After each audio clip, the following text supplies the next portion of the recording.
Here we are getting ready to head to Boonville.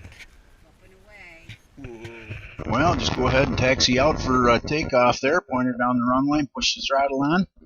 Let her pick up a little speed there, get the tail flying.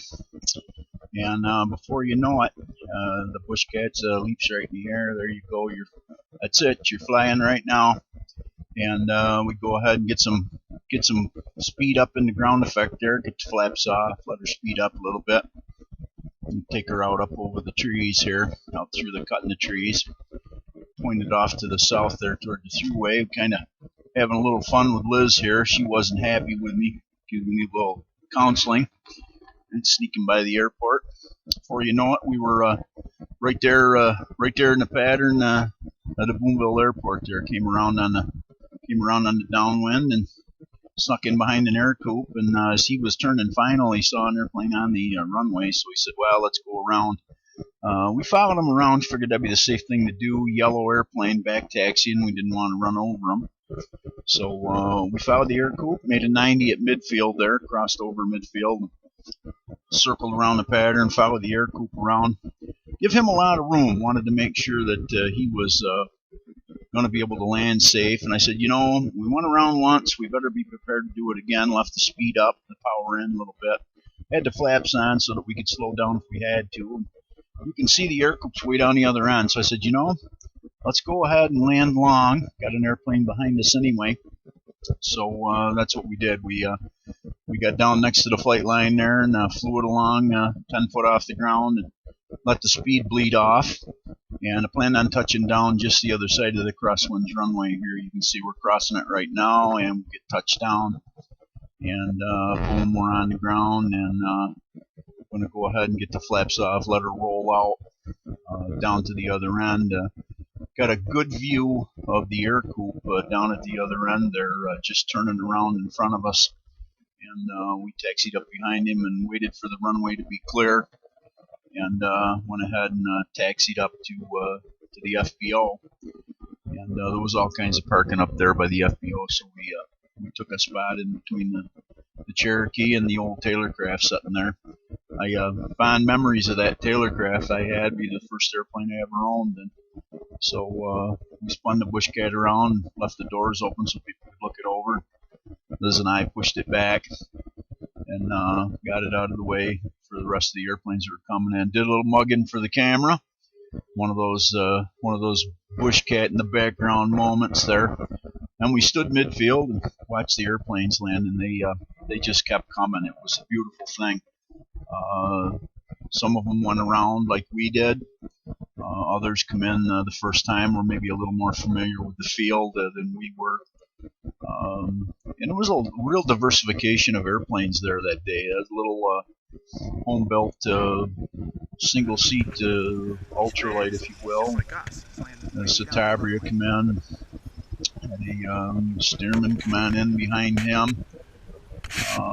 Beautiful, beautiful airplanes on the field there today. Just a real diversification of light aircraft. A lot of antiques, a lot of fabric-covered stuff. These Cubs, these carbon Cubs on floats, beautiful airplanes. Just brand new and beautiful.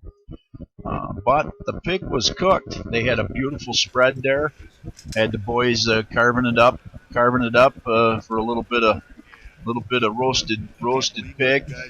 They had all the fixings. It was just a fantastic meal that the boys and girls put on there, and you can see the line of folks in line there waiting to get a bite to eat. Thank you very much to Galaxy Aviation for all their hard work organizing this event, and to the Recreational Pilots Association. Had to make a quick stop in the Pilots Lounge for the necessary stop prior to heading home. So we got done looking around. Liz says, "Time to rock and roll. Let's jump in the bush cat and head for home." We kind of did the big circle out of the Class D airspace on the way up. But I said, it's getting cloudy. I said, let's head straight for home. So we saddled up, back taxied up to the little mugging for the camera, and back taxied up to the end of the runway, and again pushed the power on 3-1, flew down the flight line, hopped her in the air and let the speed build up in the ground effect, and got the flaps off, and there we go. We're flying along there. You can see all the airplanes on the crosswinds one-way. Still a large crowd there. Wanted to head straight for home, so we called approach control and picked up flight following for a clearance through the Class D airspace. Plugged in a code into the transponder, and then just sat there for the nice. It was a nice smooth ride home.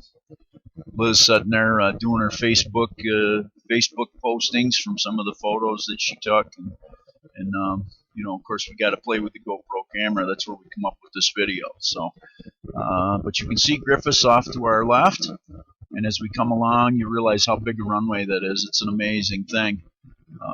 Cut in some shots of the city of Rome, and then our next checkpoint is the United Correctional Facility, and then we can actually follow 365 up to the final approach to runway 24 at NY62.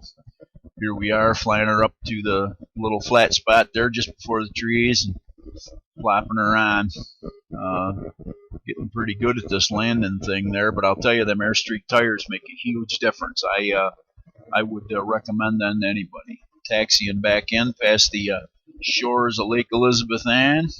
Clear prop to wheel stop was 22 minutes from the Boonville Airport right back home. Here we go. Snap the switches off and back home safe and sound again. Well, here we are, home safe and sound again.